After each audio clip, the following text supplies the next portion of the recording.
and the strain on supply chains and an over-reliance on foreign manufacturing, that we have to be intentional about U.S.-based manufacturing. And of the products that we have to prioritize, steel is one of them. And that's always going to be my priority. Steel workers matter in this country. Unions matter. Yes. In 2016, Donald Trump connected with unions. He saw them. There was an emotional connection.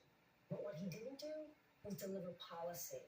In the last 4 years, we have seen huge wins in this country for unions, but not all unions have gotten behind you. I want to understand, when the Teamsters decided not to endorse you, what was their reasoning? What are they looking for?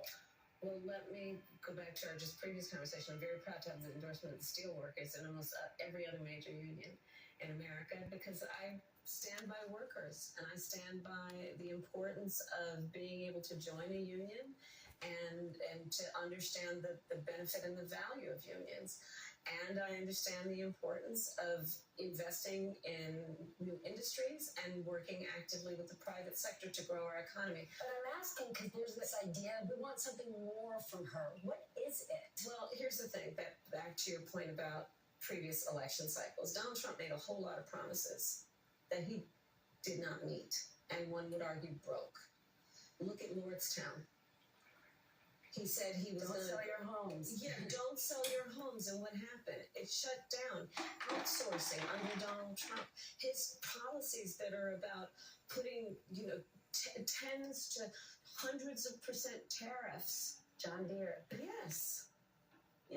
So part of the challenge, and I don't disagree that it's a challenge, got to earn the vote of everybody, is reminding people of fact.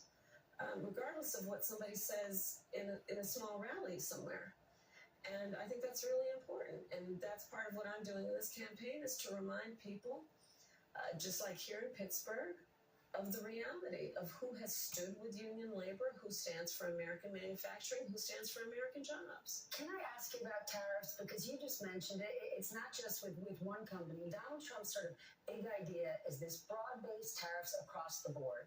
You and many others have said that would be not only disastrous, but it would be a direct tax on the American consumer. It would be a sales tax on the American people. The independent economists have already measured this by the sales tax of doing a 20% tariffs on all imports that he has described would be a 20% sales tax, in essence, on basic necessities for the average American worker, average American family, totaling almost $4,000 a year. That is no small matter. Here in Pittsburgh, when I'm talking to a group of folks who work here, who live here, and when they hear it might be $4,000 more a year for them, look, people can't afford that. But tariffs aren't unique to President Trump. President Biden has tariffs in place. He's actually looking to potentially implement more. Where do you come out on? Is there a good tariff, a bad tariff? Well, part of it is you don't just throw around the idea of just tariffs across the board, and that's part of the problem with Donald Trump. Frankly, I mean, and I say this in all sincerity, he's just not very serious about how he thinks about some of these issues.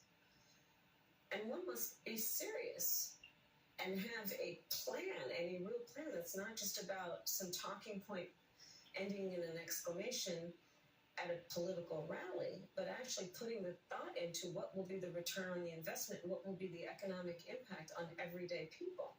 And when you look at my plans, you will see what those benefits will be. $25,000 down payment assistance for first-time home buyers. You know what that means? Then you're creating the ability of that working person to build intergenerational wealth. Doing the work of a $6,000 child tax credit, doing the work of a $50,000 tax deduction for first-time small businesses, startups, because right now... It's a real plan. It's a real plan, because right now, and again, it's about paying attention to the detail and being serious about it. I'm serious about my enthusiasm and for small businesses and my belief in what they will do as part of America's economic engine. I'm sorry. No, so looking at the fact that right now the tax deduction is $5,000, nobody in this year of our Lord 2024 can start a small business with $5,000. Very few can. So extending it to $50,000 tax deduction for startups. to generate the innovation and the ambition of the ideas that are present and among us, but need the fuel to be able to actually achieve the goal. His plan is not serious when you lay it out.